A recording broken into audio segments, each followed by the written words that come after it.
Thanks to everyone who viewed and liked and commented on the previous episode. I wasn't really expecting anybody to like this. I was thinking it'd be more like an archival thing that people could reference when they were discussing the game. But people do seem kind of interested in it in and of itself. I've got some suggestions in the comments which I will be following up, but for now I'm going to do Iosefka's clinic. I'm not going to be touching on the whole imposter Iosefka versus real Iosefka situation, because the point of these videos is to get up close and look at minor details that aren't immediately apparent, whereas the whole imposter Iosefka plotline is a fairly serious part of the game. That having been said, I do want to look at the two Iosefkas for a bit. Here I've used a glitch that's now been patched out, which allowed you to get into the back of Iosefka's clinic before the game intended you to. This allows me to get behind the door and show you the Iosefka model that's on the other side of it. This is the real Iosefka. You can't interact with her, you can't attack her, you can't do anything. She's a purely graphical object. You can talk to her, but you have to talk to her as if you're on the other side of the doors. It's only really checking if you're near the door area, not the model. Iosefka is unarmed, and she is wearing the white church set. The description of the white church set reads, "Attire of special church doctors. These doctors are superiors to the black preventative hunters, and specialists in experimentally backed blood ministration and the scourge of the beast. They believe that medicine is not a means of treatment, but rather a method of research, and that some knowledge can only be obtained by exposing oneself to sickness." We can infer numerous things about Iosefka from the fact she is wearing this set, but the problem is that we're not supposed to be able to see that she's wearing this set, because I'm using a glitch to show you this. And before I go on, I want to show you the model that the imposter Iosefka uses, which is the exact same model. Every detail is identical, it's just armed with the threaded cane and the repeating pistol. So arguably we shouldn't infer anything from what the original Iosefka wears, as they've simply duplicated a model that we see later on. However, when we fight the imposter Iosefka, the weapons and items she uses are things that are very heavily associated with the choir, like a Call Beyond and the Augur of Ebrietas, which only very high-ranking members of the choir are supposed to have access to. But she's not wearing the choir set, she's wearing the white church set. So it is possible that the white church set we see the imposter Iosefka wearing is actually the original clothing of the real Iosefka, which the imposter Iosefka has taken and is using to help her assume Iosefka's identity. So if this was the original Iosefka's clothing, then we can make a number of inferences about who she was. White church hunters are described as specialists in experimentally backed blood ministration. And what does the real Iosefka do? She provides us with special blood vials. The product of a slow and careful refinement process, this rare blood vial appears to be a clinic original. So it's easy to see how this fits with her being a white church doctor. She's been experimenting with blood ministration, and she's managed to concoct this new kind of extremely potent blood that no one outside of her clinic has seen before. The white church set also describes the white church doctors as people that believe that medicine is not a means of treatment, but rather a method of research, and that some knowledge can only be obtained by exposing oneself to sickness. Again, this fits perfectly with the character that we meet, because what's she doing? She's operating a clinic that's well outside of Cathedral Ward, which means she would be exposed to all kinds of sicknesses, but that she would be doing so in a sterile, controlled environment. So I'd say that there is a reasonably good chance that the real Iosefka is one of the white church doctors.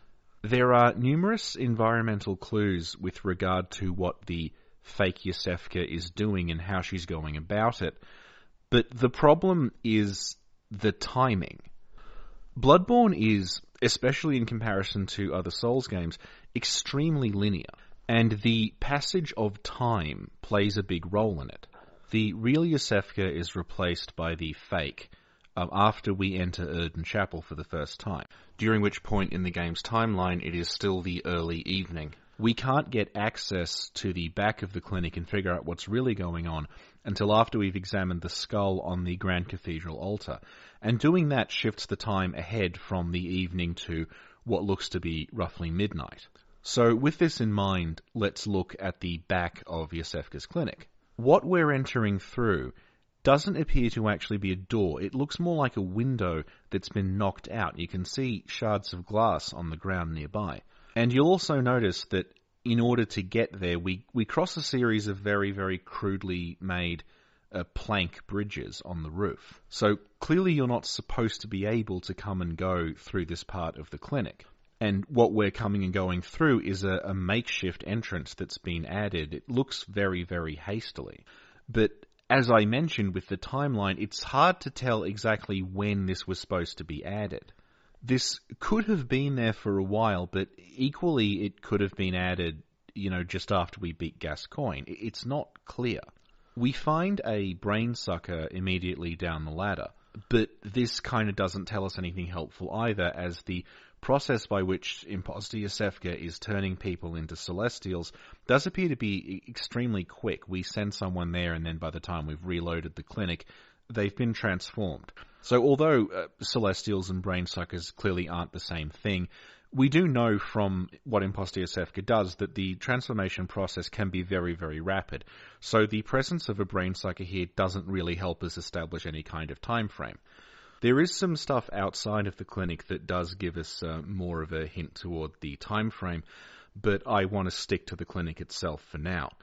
Provided you don't glitch it, there will always be at least 2 Celestials present in the back of the clinic. There is one that spawns near the door and drops Iosefka's blood vial when it's killed, which implies, I think beyond a shadow of a doubt, this is Iosefka, the real Iosefka, whom the imposter Iosefka has experimented on and transformed into this Celestial. Other than dropping the blood vial, though, there's really nothing unique or interesting about this particular Celestial. There is another Celestial at the back of the clinic that, to me, is actually quite interesting, because it's not a standard Celestial model. The model that's used is actually a unique one. If you get up close to it, you can see that it has patches of still human skin, and one of its hands is still human. Even if the difference in colour doesn't give it away, you can tell because the Celestials have 6 fingers on each hand. It's a trait that they share with the amygdala. This hand only has 5 fingers on it, so it's a human hand.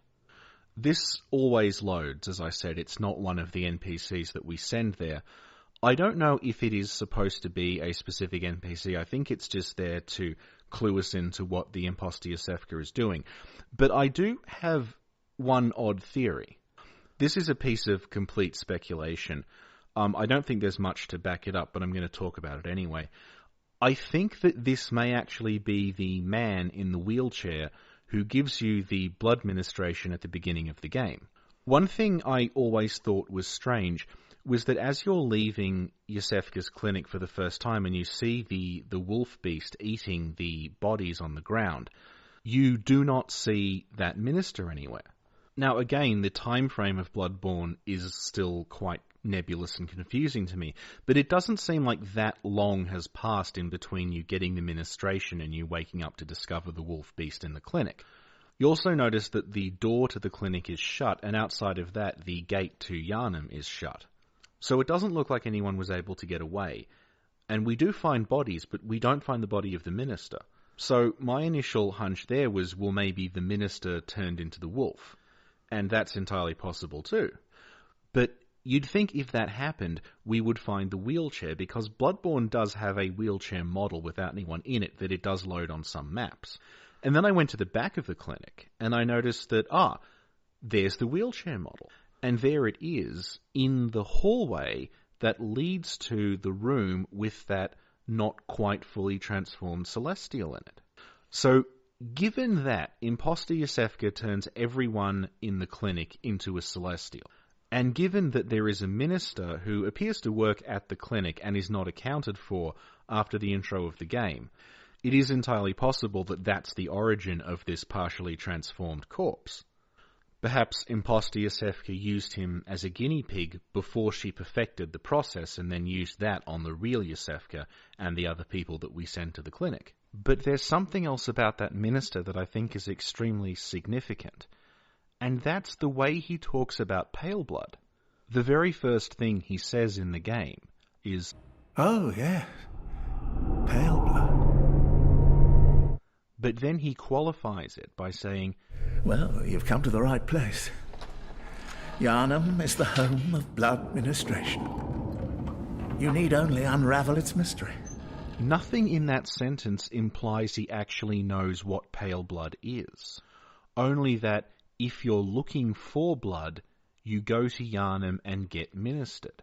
If he knew, he would have given us some kind of concrete answer like, "Oh, pale blood, I've got some round the back," or, "Oh, pale blood, go to the healing church." But he doesn't say that. He actually says, we're going to have to unravel the mystery. And now look at what Gilbert says. Pale blood, you say? Never heard of it. But if it's blood you're interested in, you should try the healing church. The church controls all knowledge on blood ministration and all varieties of blood. Across the valley to the east of Yharnam lies the town of the healing church, known as the Cathedral Ward. And deep within Cathedral Ward is the old Grand Cathedral, the birthplace of the healing church's special blood. Or so they say. Yharnamites don't share much with outsiders. The two key things here are that Yharnamites are notoriously insular and xenophobic, and also that Gilbert, an outsider, does not know what pale blood is either. There are, in fact, only two groups in the entirety of Bloodborne who unequivocally know that something called pale blood even exists. Those are, firstly, the School of Mensis, as we find references to pale blood in both Yahar'gul and the Nightmare Lecture Theatre. The second, interestingly, seems to be the player character, because according to the Japanese version of the game, we left that handwritten scroll saying, "Seek pale blood to transcend the hunt." And given the way that the Nameless Blood Minister addresses us at the very beginning of the game, it seems that we asked him, off camera, where to find pale blood. So, interestingly, in pale blood we seem to have something that outsiders to Yharnam don't know about, but also the ministers of Yharnam don't know about. It's apparently completely unknown outside of this secret society, but we know about it. And we've never even been to Yharnam before. I have my own theory about what's going on here, but I do want to get back to the clinic, because that is the topic of this video. So, back to the inhuman experiments of imposter Iosefka. One interesting detail I noticed about her room is that it's filled with these chairs, and we see them all around the clinic, but there's an awful lot of them in the room that imposter Iosefka is located in. And they are covered in these straps that would allow you to secure a person into them. Since we find a lot of them in Iosefka's room, and they're all very haphazardly arranged, I think this is what she's strapping people into when she turns them into Celestials. We also find one in the clinic's foyer that's been knocked over, and I think this is where the werewolf we find might have come from. As I said when discussing the minister, the door and the gate of the clinic are both shut, so the werewolf doesn't seem to have come in from inside. It seems to have been a patient of the clinic who transformed. And I thought, well, if they transformed, they likely did so on one of the operating tables like the kind that we wake up on. But then I noticed that none of the tables are empty. They all have stuff on them. So I don't think that whoever this was on a table when they transformed. It's also worth pointing out that that upturned chair is roughly opposite the corpse where we find the first blood vials of the game. So it's possible that the wolf person was in that chair, transformed, killed that guy, and then ran inside the clinic and finished off the people who were in it. However, this scenario requires the wolf person to have been strapped into the chair in the clinic's foyer. So I'm not entirely sure that's a standard operating procedure for this clinic, but you never know. Elsewhere around the clinic, we find just sort of random assortments of bottles and syringes. I don't think these have any real story significance. They just seem to be a piece of environmental detail, in case you forgot you were in a clinic. Some of the bottles do have HCl written on them. HCl is something you see written on a lot of medication. It stands for hydrochloride salt, and all it means is that this medication is in the form of a water-soluble powder, so it's nothing particularly significant. We also see a lot of broken glass on the clinic's floor. It's the same broken glass that you see near the window that's been knocked out to create the makeshift back entrance for the clinic. Here, though, it's just kind of placed on the floor. It's not near any windows, so I think it's meant to just be the broken glass from the various bottles that we see lining the shelves of the clinic.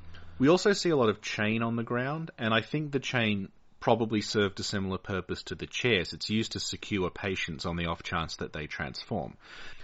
We also find a lot of chain near where we first encounter the wolf, so it's possible that the wolf was a patient who was chained up and somehow broke their bonds after transforming. There also appears to be a second level to the clinic that we're not able to normally access, and there doesn't appear to actually be anything up there. It's possible that this is a gallery from which people could watch operations being performed. If Iosefka is a white church doctor, then that means that she occupies a relatively senior position within the healing church, so it makes sense that the healing church would send apprentice doctors and students around to watch her from the gallery and learn by observation. So, with the real Iosefka and her clinic covered, I now want to move on to discussing the imposter Iosefka in slightly more depth. As I said earlier, all signs point to imposter Iosefka being a member of the choir, and she is, as we discussed, turning people into celestials. And as you send people there, she will progressively reward you with rare items. I thought that the blue elixirs and lead elixirs that were given by imposter Iosefka might have been byproducts of her experiments. And that's, it's possible, but I think a better explanation is simply that, as a member of the choir, imposter Iosefka has access to all of these strange concoctions, and she's simply rewarding us with them. Interestingly, though, upon receiving these gifts from imposter Iosefka, we gain insight. And this seems significant to me because although we're being given these very arcane, strange items from her, they're not things in the game that are associated with gaining insight. We only gain insight when we get them from imposter Iosefka. It's almost like imposter Iosefka is gaining insight from these experiments she's performing in the back of the clinic. Don't you see how much this means? We also gain insight in a similar way by talking with Willem. Talking's not really the right word, but you know what I mean. And remember, all Willem does is go and point at a lake with his staff. So we've not learned anything, we've not gained anything, but he's somehow given us insight. And keep in mind that this is not insight that we gain from knowing about Rom, because we get insight separately when we enter Rom's boss room. And remember that the standard way of gaining insight through an item in the game is Madman's Knowledge, which is just a skull. We don't learn anything specifically from the skull because it's a skull. So it's almost like your insight can be gained in numerous ways, and one of them almost appears to be a physical thing. You can somehow transfuse insight from person to person in the same way that we transfuse blood. The other thing about imposter Iosefka's experiments is that once she's turned someone into a celestial, she just abandons them. She shows no further interest in them, and if we go in the back of the clinic and start murdering them, she doesn't care at all. So they're not something she's keeping alive for further study. She just seems to be keeping them alive because she can't be bothered killing them. It's in a lot of ways similar to Seath from Dark Souls imprisoning and transforming people in his experiments to try to prolong his life. But Seath had a very sadistic edge to him. There was almost a kind of sexual element to what Seath was doing, in that he was very specifically capturing and doing horrible things to women. Whereas imposter Iosefka seems to be a lot more pragmatic and clinical in her approach. So the transformation of humans into celestials here seems to be a byproduct of something. It's not an end in itself, which raises the question of what imposter Iosefka is actually trying to do. And again, to completely speculate, I think what she's trying to do here is recreate whatever happened at Bergenworth that produced Rom. I'll go into the precise connection between Iosefka's clinic and the Byrgenwerth area later on in this video, but for now I just want to look at the state we find Imposter Iosefka in toward the end of the game after we've killed Rom and the blood moon has risen. God, I'm nauseous. Have you felt this? It's progressing. I can see things. I knew it. I'm different. I'm no beast. Oh, God, it feels awful. But it proves that I'm chosen. Don't you see how they writhe inside my head? It's rather rapturous.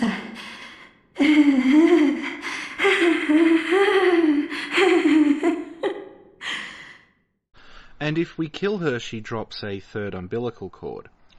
One of the popular theories that's bandied about a lot with regard to this is that Imposter Iosefka has fallen pregnant under the blood moon in the same way that Ariana has, and that we're actually removing the third umbilical cord from her body or the body of her unborn child. There are two reasons why I don't think this is true, though. The first is that if we look at what Imposter Iosefka says when she's describing her symptoms, there's nausea, which of course Ariana has, but she also says that there are things writhing inside her head, and that she can see things. This, to me, is consistent with gaining insight. Gaining insight allows you to perceive things that other people can't, a good example being the enormous amygdala that's squatting on Erden Chapel. We also start perceiving the eyes on the church servants' lanterns, and we can see, for instance, mad ones spawning in Hemwick Charnel Lane. So, while it's unclear precisely what Imposter Iosefka is seeing things is entirely consistent with insight gain. I also think it's extremely notable that Imposter Iosefka talks about things writhing in her head, because if you look at the graphics for Madman's Knowledge and Great One's Wisdom, they are literally a head with a series of slugs writhing in them. The other reason I would argue that she's not pregnant is the description of the cord that she drops. The three other cords that we find all have a description that relates to where and how we acquire them. The cord we find in the abandoned old workshop specifically references the Hunter's Dream, which of course the workshop was the basis for. The cord we get from Ariana's child explicitly mentions Erden, who is presumed to be the child's father. And the one we get from Murgo's wet nurse explicitly talks about how Mensis were able to get audience with Murgo using the cord. But the one that we get from Imposter Iosefka actually just talks about Willem. Provost Willem sought the cord in order to elevate his being and thoughts to those of a great one by lining his brain with eyes. The only choice, he knew, if man were to ever match their greatness. Now this is very odd, because you'd expect if the cord were related to Imposter Iosefka or to the choir, it would talk about that, but it doesn't. It talks about Willem and it talks about Byrgenwerth, yet we don't find it in Byrgenwerth. Now I'm going to go into this later on, but the choir do have access to Byrgenwerth. We know this because there is at least one choir member there, and I'm going to say in another video that there's actually possibly more, but we'll get to that when we get to it. It's also possible to get to Byrgenwerth via the secret passage that's found in the graveyard near Iosefka's clinic.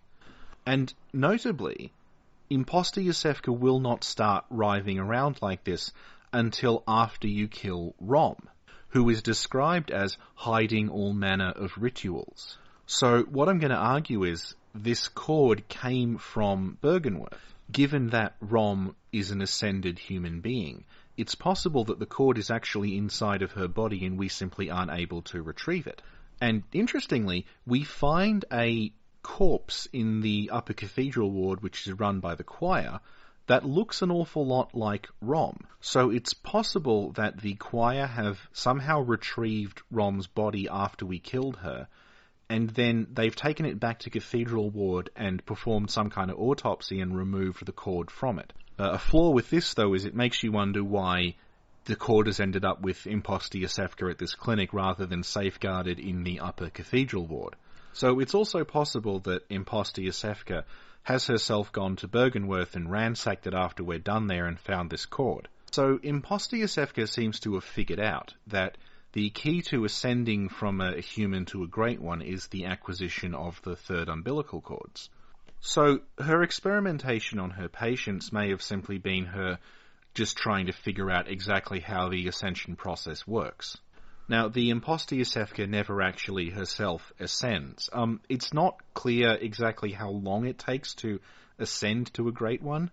We don't know how long it took Rom, and when the player ascends to a Great One in the third ending, there's no indication again of the exact passage of time. So it's unclear as to whether imposter Iosefka's ascension is actually working, and it's simply taking a very long time, or it's kind of 1/3 working and she hasn't figured out what to do to push it forward. Because, remember, she only has one cord and you need 3 to ascend. So it's possible that she may in fact be transforming, but into a kind of mindless creature like Rom, rather than a legitimate Great One like the kind that we become in the third ending. So that about wraps it up for the 2 Iosefkas. But now I want to go and talk about the back entrance to the clinic in a little more detail. As I noted earlier in the video, the back of Iosefka's clinic leads directly to Forbidden Woods via a secret passage inside one of the graves. We find a very, very crude ladder down the grave. The grave itself looks to have been very recently disturbed. You can see the grave's original contents off to the side, and going down into it we find it's still got bodies in it. So this looks to be something that was done very hastily in the very recent past. Alternatively, this may be something that has been going on for a long time, and this passageway is something that is set up and torn down and set up and torn down on a regular basis, hence why it looks to be very hastily constructed. I lean toward this interpretation because the church don't seem to have any other way of getting to and from Byrgenwerth, as the front door, so to speak, to Byrgenwerth has been locked for so long that the watchman has in fact decomposed. And if the choir see themselves as the inheritors of what Willem was doing, it makes sense that they would want a way to surreptitiously come and go from Byrgenwerth. Down the bottom of the ladder in the cavern, we also find 3 church giants. These giants are unique in that they're not wearing the church giants' usual attire, they're just covered in bandages. So initially I thought, well, perhaps these are just giants, the Healing Church doesn't know about them. But on closer inspection you can see that they have the same bells and the same wrist and ankle clamps that the Healing Church giants have. So it seems more likely that these particular giants were put here simply as guards, as an extra precaution to stop people going back and forth via this hidden passageway. And I guess the lack of robes is simply because no one's supposed to see them. The ground of the cavern is also poisonous, which again would serve to stop people coming and going. Interestingly, the safest way to cross here without an antidote is actually to where the White Church Doctor's set, and this set is found directly outside of the cavern. From a gameplay point of view, it's obviously there because this is the way you're supposed to enter the cavern. But the presence of this corpse with the White Church Doctor's set on it, and also the choir members that we find in Byrgenwerth, suggests that the Healing Church are coming and going fairly regularly from the Forbidden Woods and Byrgenwerth area. The cavern is also filled with tombstones.